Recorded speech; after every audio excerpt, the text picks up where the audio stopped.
I got so much motherfucking design on right now. Break it down, bring it back, make it clap. I got 3 old thoughts, new block, where that dick, bitches on my line, and you know. Bismillahirrahmanirrahim. Assalamualaikum warahmatullahi wabarakatuh. Perkenalkan, saya Narni dengan NIM 210208501009, kelas 01 Pendidikan Kesejahteraan Keluarga, Fakultas Teknik Universitas Negeri Makassar. Sebelumnya saya mengucapkan terima kasih kepada Ibu dosen Dr. Haja Syamsidah MPD dan Ibu Israwati Hamsar SPD MPD selaku dosen mata kuliah profesi keguruan yang telah mewadahi kami untuk menyelesaikan tugas akhir pada mata kuliah ini. Di sini saya akan memaparkan hasil analisis saya terhadap suatu kasus tentang profesi guru, yakni dengan judul Guru Membawa Pandangan Politik ke Dalam Kelas. Adapun pokok bahasan yang akan saya jelaskan yaitu latar belakang, analisa kasus, estimasi solusi, dan kesimpulan. Baik, masuk pada latar belakang. Pada tahun 2018 sampai 2019 adalah tahun politik, sehingga KPAI juga mendapatkan laporan terkait sikap para pendidik yang membawa pandangan politiknya ke dalam kelas.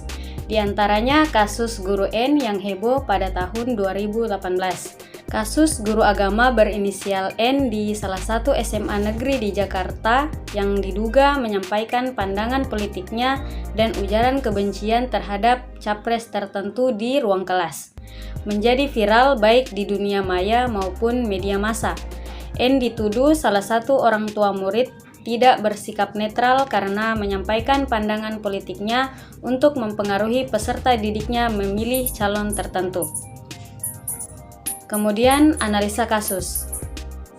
Guru N kemudian dilaporkan oleh orang tua siswa kepada kepala sekolah karena telah mengumpulkan peserta didiknya di masjid sekolah saat pembelajaran pendidikan agama Islam. Modusnya, N memutarkan video gempa di Palu, Sulawesi Tengah dalam proses pembelajarannya saat membahas materi sholat jenazah. N dituduh menyebut banyak korban gempa dan tsunami yang meninggal akibat Jokowi. Dalam hal ini, N dituduh telah mempengaruhi para siswanya untuk tidak memilih salah satu capres dengan cara menanamkan kebencian pada capres tersebut. KPAI melakukan pengawasan ke SMA negeri yang terletak di bilangan Jakarta Selatan tersebut. Menurut pihak sekolah, saat mereka meminta keterangan sejumlah siswa, 1 dari 5 siswa mengakui bahwa guru N memang terkadang mengaitkan pembelajarannya dengan politik. Hal tersebut makin sering setelah KPU mengumumkan capres atau cawapres yang akan berlaga di Pilpres 2019. Belakangan, Bawaslu memutuskan bahwa guru N dinyatakan tidak melakukan pelanggaran. KPAI juga menerima laporan seorang guru yang mengirimkan screenshot percakapan grup para guru di sekolahnya, yakni SMA negeri di Jakarta tersebut, di mana yang bersangkutan kebetulan juga masuk ke dalam grup tersebut. Para guru dalam grup tersebut hampir setiap hari mengirimkan berbagai postingan dan berbagai link berita yang menyudutkan penguasa, bahkan kerap mengarah pada ujaran kebencian terhadap capres tertentu. Karena ujaran kebencian diposting hampir setiap hari oleh para anggota grup secara bergantian, maka si pelapor menjadi khawatir jika pandangan politik dan kebencian para guru tersebut berpotensi akan disampaikan juga ke ruang-ruang kelas saat mereka mengajar.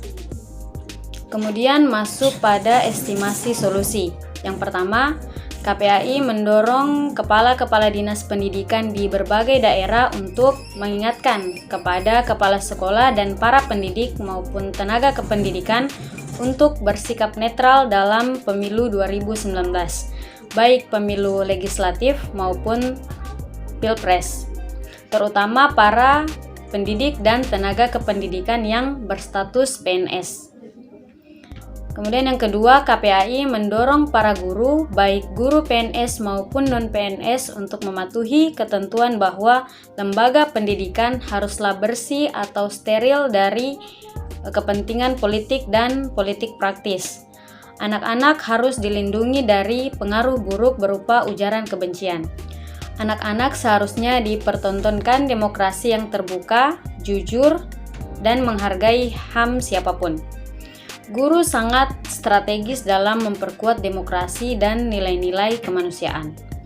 Yang ketiga, KPAI mengapresiasi Kepala SMA Negeri di Jakarta dan Sudindikmen Wilayah 1 Jakarta Selatan yang sudah menjalankan tugasnya dengan cepat menangani kasus ini, memproses dan membina guru N. Yang keempat, sebagai pembelajaran bagi para pendidik di Indonesia, KPAI mendorong Dinas Pendidikan Provinsi DKI Jakarta untuk memproses kasus guru N dengan tepat, memberikan kesempatan kepada guru N menyampaikan klarifikasi dan pembelaan diri sebagaimana diatur dalam Undang-Undang Nomor 14 Tahun 2005 tentang guru dan dosen, sebelum dijatuhi sanksi sesuai ketentuan PP Nomor 53 Tahun 2010. Praduga tak bersalah tetap harus dikedepankan. Nantinya dari hasil pemeriksaan, jika terbukti bersalah, maka penegakan aturan tertentu harus tetap dilaksanakan. Yang terakhir, kesimpulan. Beberapa kasus tersebut menunjukkan bahwa sebagian pendidik kerap lupa kalau pada posisinya sebagai guru haruslah netral.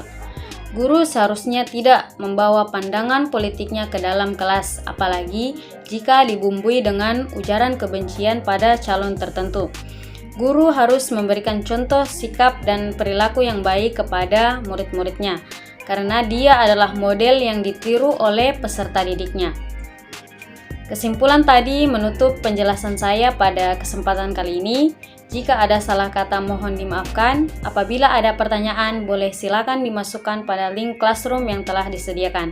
Saya akhiri, billahi taufiq wal hidayah. Wassalamualaikum warahmatullahi wabarakatuh.